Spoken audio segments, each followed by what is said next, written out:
Hello students, good morning. आज मैं एक स्पेशल क्लास या स्पेशल थोड़ा एक छोटी सी वीडियो मैं आपके लिए बना रहा हूँ, स्पेशली उन बच्चों के लिए जो इन्होंने इस साल 10th क्लास पास की है, चाहे वो CBSE से किया हो या किसी स्टेट बोर्ड से किया हो। सभी के लिए बेनिफिशियल होगा ये। 10th के बाद बच्चे कंफ्यूज हो जाते हैं कि कौन सी स्ट्रीम हम चूज करें, साइंस लें, कॉमर्स लें या फिर ह्यूमैनिटी लें। एक्चुअली तीन ही मेन स्ट्रीम है, साइंस, कॉमर्स और तीसरा आर्ट्स बोल दीजिए या ह्यूमैनिटी बोल दीजिए। ये तीन मेन स्ट्रीम है। वैसे इन तीन मेन स्ट्रीम के अलावा भी और भी हैं कुछ जो मैं बताऊंगा अभी आपको, लेकिन मेन जो तीन स्ट्रीम्स हैं, पहला है साइंस। साइंस के अंदर जो हमारे सब्जेक्ट होते हैं, ये होता है फिजिक्स होता है या केमिस्ट्री होता है या बायो होता है या मैथ्स होता है या फिर कंप्यूटर साइंस होता है। ये कुछ मेन सब्जेक्ट है। कंप्यूटर साइंस, इनमें से कुछ बच्चे चूज करते हैं PCM यानी फिजिक्स केमिस्ट्री मैथ, कुछ बच्चे चूज करते हैं PCB यानी फिजिक्स केमिस्ट्री एंड बायोलॉजी। तो 5 सब्जेक्ट होते हैं 11th-12th क्लास में। PCM जो होगा फिजिक्स केमिस्ट्री मैथ, तो 3 सब्जेक्ट ये हो गए। उसके बाद 2 सब्जेक्ट और आप ले सकते हैं, कंप्यूटर साइंस ले सकते हैं, इंग्लिश ले सकते हैं, या फिर इंग्लिश के साथ हिंदी भी ले सकते हैं या कोई जो रीजनल लैंग्वेज है वो ले सकते हैं। PCB में 3 सब्जेक्ट फिजिक्स केमिस्ट्री बायोलॉजी हो गए। इसके अलावा आप कंप्यूटर साइंस वैसे नॉर्मली मैथ्स के स्टूडेंट लेते हैं, लेकिन कहीं कहीं बायोलॉजी में भी ऑप्शन होता है किसी स्कूल में। उसके अलावा आप हिंदी ले सकते हैं, इंग्लिश ले सकते हैं, यानी 3 ये सब्जेक्ट 3 ये हैं। कोई चूज़ कर लीजिए। उसके अलावा हिंदी इंग्लिश ले लो या कंप्यूटर साइंस एंड इंग्लिश ले लीजिए। इस तरह से आप चूज़ कर सकते हैं। तो ये PCM और PCB हो गए। अब PCM वाले स्टूडेंट के लिए क्या क्या ऑप्शन है, PCB वाले के लिए क्या क्या ऑप्शन है। देखो, पहला एक ऑप्शन PCM वालों के लिए है IIT। जो बच्चा PCM लेगा तो वो क्या कर सकता है, वो कर सकता है IIT इंजीनियरिंग के लिए। IIT के क्या ऑप्शन है, कैरियर क्या है IIT में। तो IIT का मतलब एक इंजीनियरिंग ग्रेड डिग्री है। उसके बाद most of the student scientist बन सकते हैं या फिर बड़ी बड़ी मल्टीनेशनल कंपनी के अंदर लाखों का उन्हें पैकेज मिल जाता है इजीली, इवन करोड़ों का भी मिल जाता है। तो IIT सबसे बेस्ट माना जाता है PCM वाले स्टूडेंट के लिए। उसके लिए लोग IIT के लिए बहुत सारे कॉम्पिटिटिव एग्जाम्स की प्रिपरेशन करते हैं और IIT में सेलेक्ट हो जाते हैं, तो बहुत अच्छा कैरियर है। उसके अलावा जो नीट बीटेक कर सकते हैं। देखिए, बीटेक या BE भी बोलते हैं इसी को, बैचलर ऑफ इंजीनियरिंग। यानी IIT के बाद जो ज़्यादा जितने भी कॉलेजेज हैं, IIT तो एक अलग कॉलेजेज हो गए, जो बेस्ट कॉलेज है वो हो गए। उसके अलावा जो दूसरे कॉलेजेज होते हैं, जितने भी स्टेट से एफिलेटेड कॉलेज होते हैं, उन सब के अंदर सीट्स होती हैं बीटेक के लिए। तो बीटेक आप कर सकते हैं। बीटेक के लिए बहुत सारे ट्रेड्स हैं। एरोनॉटिकल्स में कर सकते हैं, मैकेनिकल में कर सकते हैं, केमिकल में कर सकते हैं, पेट्रोलियम में के अंदर कर सकते हैं बीटेक। तो बीटेक के लिए बहुत सारी स्ट्रीम्स हैं। इन सब में आप इलेक्ट्रॉनिक्स में बीटेक कर सकते हैं, कम्युनिकेशन में बीटेक कर सकते हैं। तो बीटेक कर सकते हैं वहाँ से। बीटेक करने के बाद भी ज़रूरी नहीं कि सारे बच्चे इंजीनियरिंग की जॉब ही करते हैं। बीटेक करने के बाद, बीटेक की डिग्री लेने के बाद अगर बहुत अच्छे कॉलेज से बीटेक कर रहे हैं और अच्छी परफॉर्मेंस रही है, तब तो वो इंजीनियर बनेंगे, कोई प्रॉब्लम नहीं है। अदरवाइज तो बहुत सारे आजकल ऐसा भी देखा गया है कि बीटेक करने के बाद भी सबसे ज़्यादा अनएम्प्लॉयमेंट जो एजुकेटेड लोग हैं बीटेक वाले हैं, क्योंकि बीटेक करने के बाद भी एज ए इंजीनियरिंग वो जॉब नहीं कर पाते हैं। फिर वो दूसरी तरह की डिफरेंट टाइप की जॉब, मार्केटिंग वगैरह की करना शुरू कर देते हैं, या फिर सेंट्रल गवर्नमेंट के या स्टेट गवर्नमेंट के लिए प्रिपरेशन शुरू कर देते हैं। इसके बाद आता है PCB। PCB से मेडिकल लाइन है। मेडिकल के अंदर MBBS होता है। मेडिकल के अंदर MBBS है, BDS है, या फिर और जो DMLT BMLT वगैरह होता है, जो लैब टेक्नोलॉजी होता है, BMLT। ये कुछ मेन कोर्सेज हैं, और भी इसके अलावा बहुत सारे कोर्सेज हो सकते हैं। तो MBBS जो होगा ये 4.5 साल का। बीटेक या IIT से भी जो भी करेंगे, IIT वाले भी बीटेक की डिग्री होती है एक्चुअल में, वो ये 4 साल का होता है, ये 4.5 ईयर होता है। लेकिन MBBS में 4.5 ईयर के बाद प्लस 1 ईयर का इंटर्नशिप भी होता है। तो 5.5 साल में MBBS कंप्लीट होता है, ये 4 साल में कंप्लीट हो जाता है। BDS है, वो भी डेंटल सर्जरी का 4 साल का कोर्स होता है, जो दांतों के डॉक्टर होते हैं उसके लिए होता है। MBBS करने के बाद MD भी करना पड़ता है। MD के लिए भी 2 साल का कोर्स होता है। BMLT जो होता है, bachelor of medical lab technology, यानी जो आपने देखा होगा डायग्नोस्टिक सेंटर जो चलाते हैं, आपका blood test, urine test, stool test, ये सब टेस्टिंग जो करते हैं, या एक्सरे वगैरह करते हैं, तो या अल्ट्रासाउंड के लिए जो टेक्नीशियंस होते हैं वो सब होते हैं, BMLT वगैरह करते हैं हम लोग कोर्स। तो ये PCB के वो कोर्सेज हैं। इसके अलावा और भी बहुत सारे इसमें ऑप्शन है जो साइंस साइड का स्टूडेंट है उसके लिए, जैसे उसने साइंस से अगर बीटेक या एमटेक कर लिया या उसने एमएससी कर लिया, बीएससी कर लिया, तो आगे जाके उसे ISRO Indian space research organisation होता है, इसरो आपने सुना होगा, बहुत सारे इसमें साइंटिस्ट होते हैं। और साइंटिस्ट का काम क्या होता है, सैटेलाइट वगैरह जो इंडिया लॉन्च करता है 1975 से लेकर 2020 तक more than 100 satellite India launch कर चुका है। और इंडिया का जो सैटेलाइट है वर्ल्ड के अंदर इसलिए फेमस है क्योंकि ये कम कॉस्ट में और अच्छी जो इनका रेंज है या परसेंटेज ऑफ सक्सेस है वो भी ज़्यादा है इनका।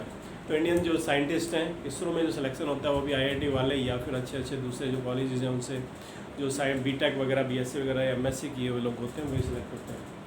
उसी तरह इसरो के बाद एक डीआरडीओ होता है।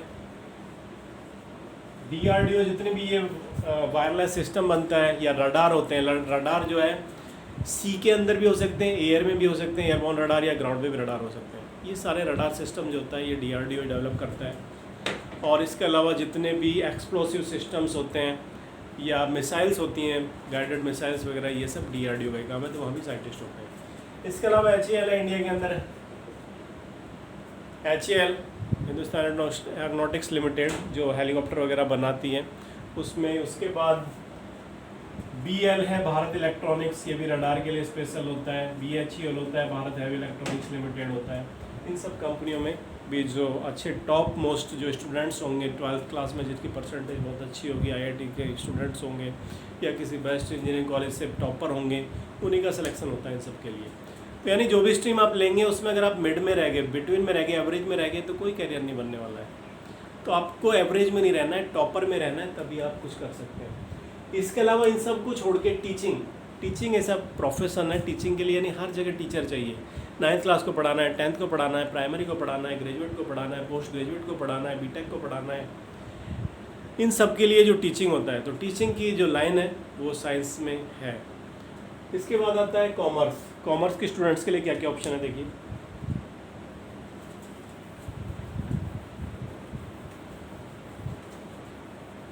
कॉमर्स के लिए क्या क्या ऑप्शन है देखिए। कॉमर्स के अंदर जो सब्जेक्ट्स होंगे मेनली तो अकाउंट्स आपने सुना ही होगा, अकाउंट्स है, बिजनेस स्टडी है। तो कॉमर्स के स्टूडेंट का सब्जेक्ट मैं एक बार लिख देता हूँ। कॉमर्स के लिए है इकोनॉमिक्स है, अकाउंट्स या अकाउंटेंसी बोल देते हैं उसे, अकाउंट्स है, बिजनेस स्टडी है,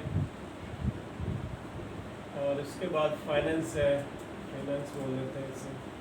और इसके अलावा इसमें स्टैटिस्टिक्स होता है, और इसके बाद इसमें होता है IT होता है, इंफॉर्मेशन टेक्नोलॉजी जिसे बोलते हैं। ये मेन सब्जेक्ट्स होते हैं। इसके अलावा ये मैथमेटिक्स भी ले सकते हैं। मैथमेटिक्स की CBSE के अंदर वही बुक है जो साइंस साइड का स्टूडेंट पढ़ता है, वो ये कॉमर्स वाले पढ़ेंगे। तो ये कुछ मेन सब्जेक्ट्स होते हैं। इकोनॉमिक्स आपने नाम सुना होगा, जो हमारे देश के प्राइम मिनिस्टर थे मनमोहन सिंह, क्या थे वो, अर्थशास्त्री थे यानी इकोनॉमिस्ट थे वो। यानी इकोनॉमिक्स जो DU के अंदर भी अच्छे कॉलेज हैं कुछ इकोनॉमिक्स के लिए, Shri Ram college of commerce है और भी कई कॉलेज हैं, या अदर स्टेट्स के अंदर भी होते हैं। तो इसमें बहुत अच्छा कैरियर है आजकल कॉमर्स के अंदर भी। बहुत सारे लोग चार्मिंग में होते हैं कि साइंस साइड लेना चाहिए, ऐसा कुछ नहीं है, साइंस भी ले सकते हैं आप, कॉमर्स भी ले सकते हैं। कॉमर्स के अंदर भी बहुत अच्छा स्कोप है। जितनी भी LICs है या बैंकिंग्स हैं या फिर फाइनेंस कंपनीज हैं, नॉन फाइनेंसिंग वाले जो ये आजकल कंपनी जैसे कोटक महिंद्रा, बजाज फाइनेंस वगैरह, ये सब चीज़ें, मुथूट फाइनेंस है। तो इन सब के अंदर आजकल जो कॉमर्स के एक बेस्ट स्टूडेंट्स होते हैं उनको लिया जाता है। उसके अलावा CA है, CS है, चार्टर्ड अकाउंटेंट जो होता है वो, एक चार्टर्ड अकाउंटेंट के कांटेक्ट में बहुत सारे फर्म होती हैं, उनके सबके साथ उनका अकाउंट मेंटेन करता है, और एक चार्टर्ड अकाउंट के अंडर में बहुत सारे अकाउंटेंट काम करते हैं। तो काफ़ी अच्छा इसके अंदर है। LIC के अंदर भी डायरेक्ट ऑफिसर बन सकते हैं। बैंक के अंदर भी डायरेक्ट आप क्लर्क की पोस्ट भी आती हैं और PO की पोस्ट भी आती है, प्रोफेशनल ऑफिसर। हालांकि जो नेशनलाइज बैंक होते हैं, नेशनलाइज मतलब इंडिया के जो नेशनल बैंक है जिनमें गवर्नमेंट का स्टेक होल्डर्स होता है, जैसे स्टेट बैंक ऑफ इंडिया है, पंजाब नेशनल बैंक है, कैनरा बैंक है, ये सब नेशनलाइज बैंक में आते हैं। प्राइवेट बैंक है, प्राइवेट बैंक के अंदर जैसे एक्सिस बैंक है, ICICI है, HDFC है, IDFC है, ये सब प्राइवेट बैंक में आते हैं। या फाइनेंस कंपनी के अंदर बजाज फाइनेंस है, श्रीराम फाइनेंस है, आईसीआईसीआई फाइनेंस है, आईसीआईसीआई लॉम्बार्ड है, या फिर रिलायंस फाइनेंस है, ये सारी कंपनी फाइनेंस वाली आती हैं। तो इन सब के अंदर अच्छा पैकेज मिल जाता है अगर आप आपके पास अच्छा नॉलेज, अच्छा टैलेंट है। देखिए प्राइवेट बैंक जितने भी होंगे वो टैलेंट देखते हैं, यानी आपको एक बार अपॉइंट कर लिया उन्होंने, उसके बाद आपके अंदर टैलेंट है तो आपका प्रमोशन बहुत फास्ट होगा, क्योंकि आप बैंक के लिए बहुत अच्छा कर रहे हैं, किसी भी कंपनी के लिए बहुत अच्छा कर रहे हैं।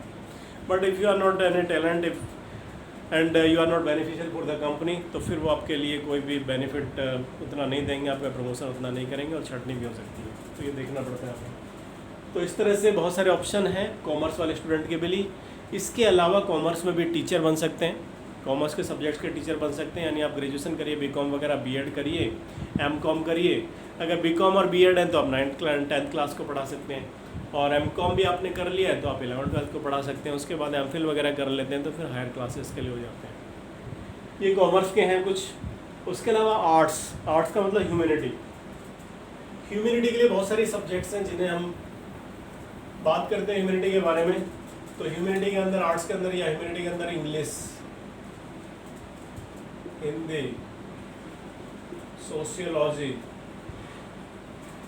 इसके बाद है कोई भी रीजनल लैंग्वेज हो सकती है, उर्दू हो सकती है, या इसके अलावा हिस्ट्री है, स्टैटिस्टिक्स उसमें भी था, इसमें भी है स्टैटिस्टिक्स, पॉलिटिकल साइंस, ये सब इसके अंदर आती है। और भी बहुत सारे सब्जेक्ट है जो इसके अंदर आ सकते हैं। इकोनॉमिक्स इसके अंदर भी आती है और उसके अंदर भी थे, दोनों में था।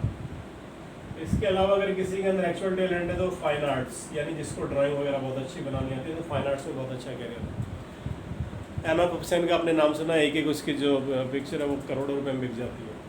तो इस तरह से ये सब्जेक्ट है। इसके अलावा और भी बहुत सारे सब्जेक्ट हैं, मैं छोटे छोटे एग्जांपल्स आपको दे रहा हूँ। तो इन सब्जेक्ट्स को आप पढ़ के इनके आप क्या कर सकते हैं, इनके अकॉर्डिंग आप टीचर बन सकते हैं, इनके एक्सपर्ट बन सकते हैं, और इनके आप BA LLB कर सकते हैं, आगे जाके BA कर सकते हैं, BA + LLB कर सकते हैं।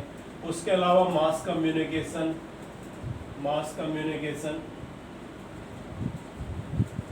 जर्नलिज्म, यानी जो टीवी पे आप न्यूज़ चैनल वगैरह सुनते हैं, न्यूज़ एंकरिंग करते हैं, जो वो सब इसी से रिलेटेड होता है। लॉ करने के बाद आप लॉयर बन सकते हैं, एडवोकेट बन सकते हैं, या फिर जज बन सकते हैं। तो हाई कोर्ट में, सुप्रीम कोर्ट में, लोअर कोर्ट में, डिस्ट्रिक्ट कोर्ट में, बहुत सारी डिफरेंट लेवल पे। तो ये कुछ इसमें सब्जेक्ट्स हैं जो आप ले सकते हैं। इसके बाद देखिए नॉर्मल जो जॉब होती हैं, स्टेट गवर्नमेंट और सेंट्रल गवर्नमेंट की। कौन कौन सी होती है देखिए, पहले बात करते हैं सेंट्रल गवर्नमेंट की जॉब्स। सेंट्रल गवर्नमेंट जॉब्स, इसके अंदर सबसे पहले नंबर आता है UPSC, यानी union public service commission. UPSC की पोस्ट जो मेन है वो क्या है, IAS। जो DM आपने सुना है, आपके हर एक डिस्ट्रिक्ट का DM होता है, डिस्ट्रिक्ट मजिस्ट्रेट, वो IAS ऑफिसर होता है। IFS इंडिया का जो एम्बेसडर होता है, वो हर एक कंट्री के अंदर, मैक्सिमम जिनके साथ इंडिया के रिलेशन अच्छे हैं, फ्रेंडली कंट्रीज़ हैं, उनके अंदर इंडिया की तरफ से एक इंडिया का जो हायर ऑफिसर होगा, IAS के लेवल का IFS होता है, इंडियन फॉरेन सर्विस के लिए राजदूत बोलते हैं उसे, एम्बेसडर बोलते हैं। उसके बाद IPS, SP, SSP वगैरह जो होते हैं IPS होते हैं। DSP भी होता है, लेकिन DSP नॉर्मली स्टेट गवर्नमेंट्स का ही होता है। उसके बाद IRS, ये इनकम टैक्स में जो कमिश्नर होते हैं, असिस्टेंट कमिश्नर होते हैं, IRS होते हैं। इसके बाद IRTS भी होता है, जो इंडियन रेलवे टूरिज्म सर्विस है। IDAS होता है, इंडियन डिफेंस अकाउंट सर्विस। इस तरह से कुछ इस UPSC की टॉप मोस्ट पोस्ट है। यानी आप किसी भी डिपार्टमेंट में अगर आप जाएंगे, सेंट्रल गवर्नमेंट की जो हायर पोस्ट होगी वो UPSC के थ्रू आते हैं डायरेक्ट। इसके बाद होता है SSC, जिसको बोलते हैं स्टाफ सिलेक्शन कमीशन। यानी UPSC वाले जो हैं, इनके अंडर में जो स्टाफ काम करता है वो SSC होता है, स्टाफ सिलेक्शन कमीशन। वो किस किस में हो सकता है, वो इनकम टैक्स में हो सकता है, इनकम टैक्स में हो सकता है। उसके अलावा पोस्टल डिपार्टमेंट में हो सकता है। उसके अलावा एक्साइज में हो सकता है, एक्साइज एंड कस्टम ड्यूटी जो होता है, जिसे GST वगैरह बोल देते हैं उसको। इसके अलावा डिफेंस में हो सकता है, डिफेंस अकाउंट डिपार्टमेंट में हो सकता है। और इसके अलावा ये पोस्ट जो होती है कैग में भी होती है, इनकी पोस्टिंग जो होगी कैग C&AG, यानी कंट्रोलर एंड ऑडिटर जनरल में होगा। इसके अलावा डिफेंस अकाउंट्स डिपार्टमेंट में होगा, या जितनी भी मिनिस्ट्रीज़ हैं, चाहे मिनिस्ट्री ऑफ होम अफेयर्स है, चाहे मिनिस्ट्री ऑफ डिफेंस है, चाहे मिनिस्ट्री ऑफ टेक्सटाइल है, जितनी भी मिनिस्ट्रीज होंगी उन सारी मिनिस्ट्रीज के अंदर भी ये स्टाफ रहता है। ये जो पोस्ट है ये है ग्रुप बी एंड सी, और ये जो पोस्ट है ये है ग्रुप ए। ये गजेटेड होती हैं, ये गजेटेड और नॉन गजेटेड दोनों ही होता है ग्रुप बी एंड सी में। सी तो सारा नॉन गजेटेड है, बी में कुछ गजेटेड होता है कुछ नॉन गजेटेड होता है। तो ये सारी पोस्ट होती हैं सेंट्रल गवर्नमेंट की, हर एक डिपार्टमेंट के लिए। इसके अलावा और भी हो सकती हैं पोस्ट, लेकिन मेन मैं आपको बता रहा हूँ अभी। इसके अलावा स्टेट गवर्नमेंट में जो पोस्ट होंगी, स्टेट गवर्नमेंट के अंदर जो पीसीएस एग्जाम होता है, चाहे बीपीएससी मतलब Bihar public service commission, UPPSC Uttar Pradesh public service commission, Haryana public service commission, इन सब में जो पोस्ट निकलती हैं वो एसडीएम होता है, एडीएम होता है, मतलब प्रमोशन हो गया एसडीएम भी बन सकते हैं या डायरेक्ट भी बन सकते हैं।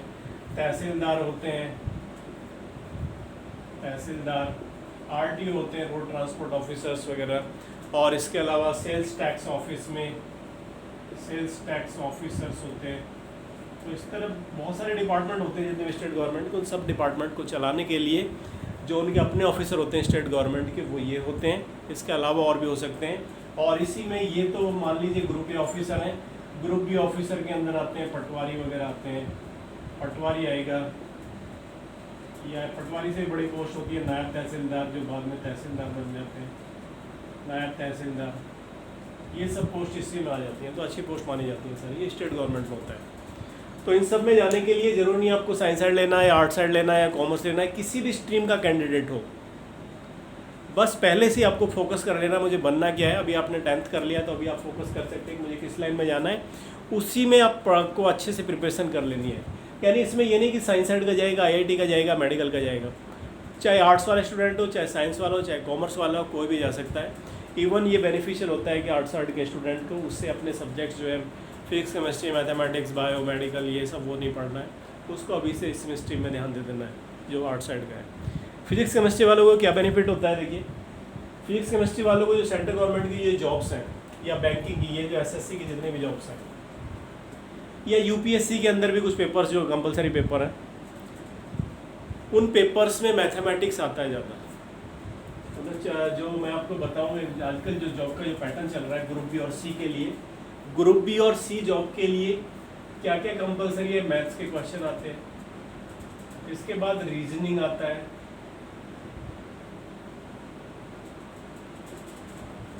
उसके बाद जीएस आता है, और उसके बाद इंग्लिश आता है।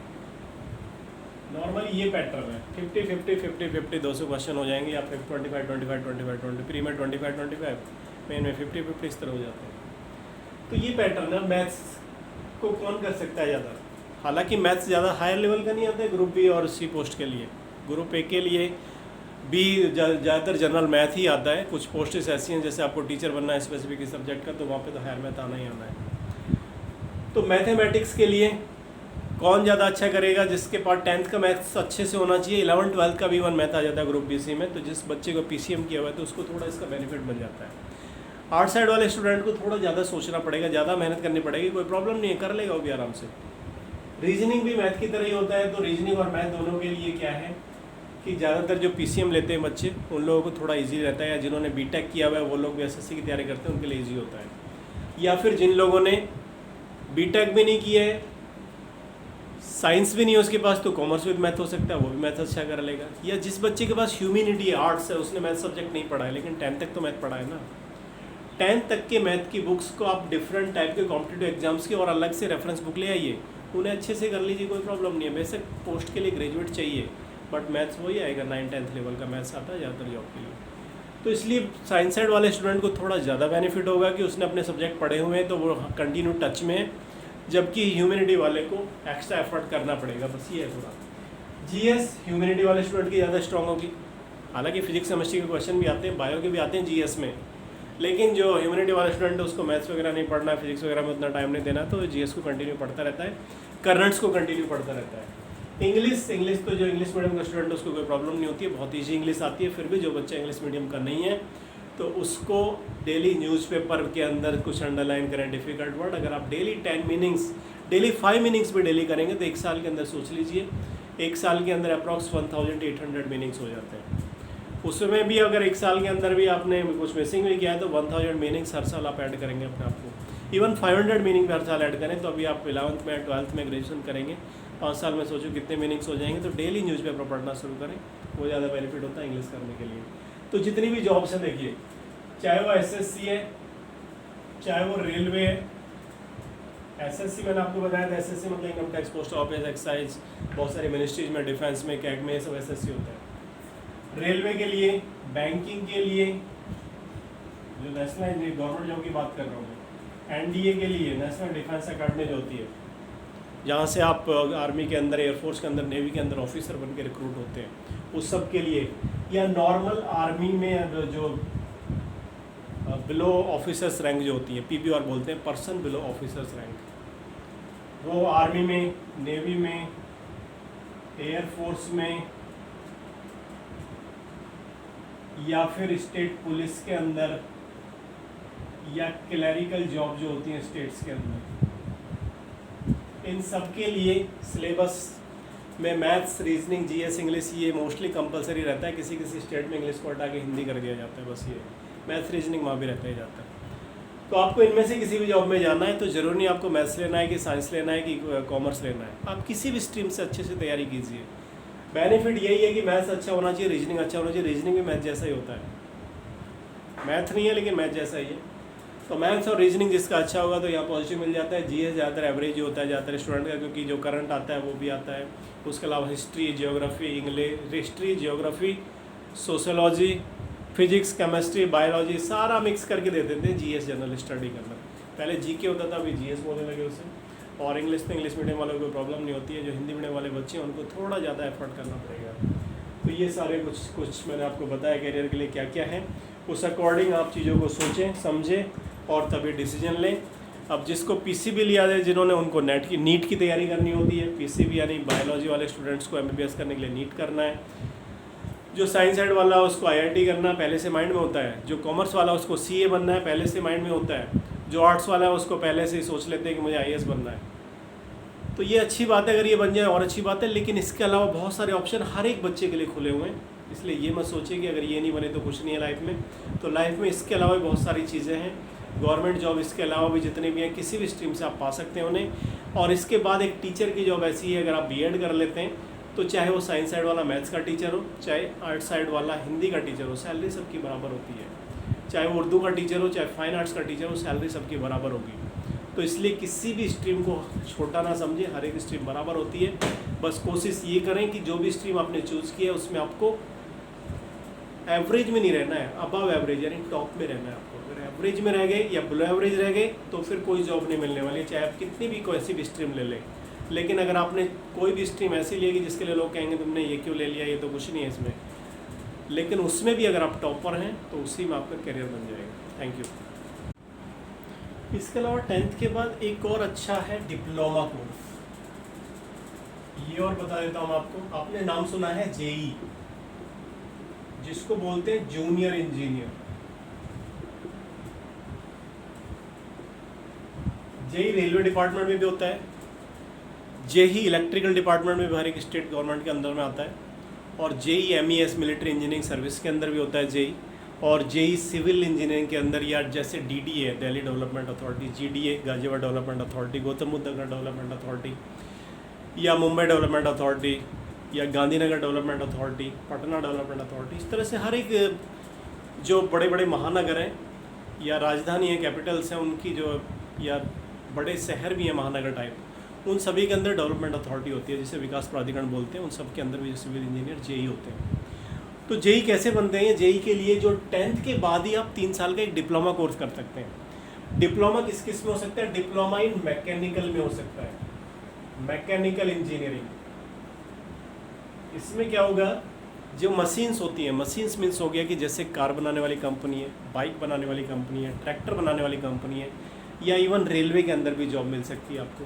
तो मैकेनिकल इंजीनियरिंग में आता है ये सारा का सारा। एमईएस के अंदर या एयरफोर्स, आर्मी, नेवी के अंदर अपना एक यूनिट होती है जो एमटी बोलते हैं इसे, मोटर ट्रांसपोर्ट। उनकी अपनी गाड़ियाँ होती हैं, उन सभी के रख रखाव के लिए जेई की जरूरत पड़ती है। और जेई के अंडर में फिर आईटीआई वाले, आईआईटी अलग चीज़ है, आईटीआई अलग है। तो आईटीआई वाले जो बंदे होते हैं जिनको टेक्निकल बोलते हैं, वो उसके अंदर जेई के अंडर में काम करते हैं, आईटीआई वाले। ऑटोमोबाइल में भी, ऑटोमोबाइल भी वही गाड़ियों के लिए ही होता है ये, ऑटोमोबाइल इंजीनियरिंग। मैकेनिकल में बड़ी बड़ी मशीन्स भी आ सकती हैं, ऑटोमोबाइल के अंदर सिर्फ ये व्हीकल्स ही आते हैं। इलेक्ट्रिकल के अंदर भी होता है, इलेक्ट्रिकल में इसके अलावा इलेक्ट्रिकल के अलावा होता है इलेक्ट्रॉनिक्स। दोनों में डिफरेंस है इलेक्ट्रिकल और इलेक्ट्रॉनिक्स में। इलेक्ट्रॉनिक्स में जैसे आपके घर के अंदर इलेक्ट्रॉनिक्स का सामान क्या है, टीवी है। इलेक्ट्रॉनिक्स को और क्या है, जो स्टीरियो सिस्टम होता है इलेक्ट्रॉनिक्स में आता है। कंप्यूटर आपका इलेक्ट्रॉनिक्स में आता है। और इलेक्ट्रिकल में क्या है, इलेक्ट्रिकल के अंदर आपके घर के अंदर फ़ैन है, ये इलेक्ट्रिकल में आता है। तो इस तरह इलेक्ट्रिकल इलेक्ट्रॉनिक्स में थोड़ा डिफरेंस होता है। बायोटेक्नोलॉजी में भी आ सकता है ये। बायोटेक्नोलॉजी में होता है जो हॉस्पिटल्स के अंदर आप मशीन देखते हैं, एक्सरे मशीन हो गया, ईसीजी मशीन हो गया, ये सब इन मशीन्स के लिए भी तो इंजीनियर चाहिए ना, रिपेयरिंग के लिए, इन्हें मेंटेनेंस के लिए, इनको बनाने के लिए। कंप्यूटर के अंदर भी हो सकता है डिप्लोमा, कंप्यूटर के अंदर डिप्लोमा हो जाएगा। उसके अलावा सिविल इंजीनियरिंग में डिप्लोमा हो जाएगा। सिविल मीन्स कंस्ट्रक्शन का जितना भी काम होता है, रोड्स का, बिल्डिंग्स का, ये सब कंस्ट्रक्शन होता है, ड्रेनेज सिस्टम का कंस्ट्रक्शन होता है। तो इस सब में भी एक अच्छा स्कोप है। 10th के बाद सीधा 3 साल का आप डिप्लोमा लीजिए और डायरेक्ट आप किसी भी गवर्नमेंट जॉब के लिए अप्लाई कर सकते हैं। प्राइवेट बड़ी बड़ी फैक्ट्रीज आपको रख सकते हैं, कंपनी रख सकते हैं। तो ये भी एक डिप्लोमा अच्छा कोर्स है जिसमें आपको ह्यूमैनिटी, आर्ट, साइंस उन सब से हट के होता है। वैसे साइंस साइड के संबंधी से पार्ट, लेकिन उनसे अलग एक स्ट्रीम मानी जाती है। 3 साल के करने के बाद भी आप अगर वापस बीटेक करेंगे तो बीटेक वैसे 4 साल की हो लेते हैं, लेकिन जिन बच्चों ने डिप्लोमा किया हुआ है उनके लिए बीटेक सिर्फ 3 साल की होगी। तो इस तरह यहाँ पे एक अच्छा ऑप्शन है, इसमें भी आप जा सकते हैं।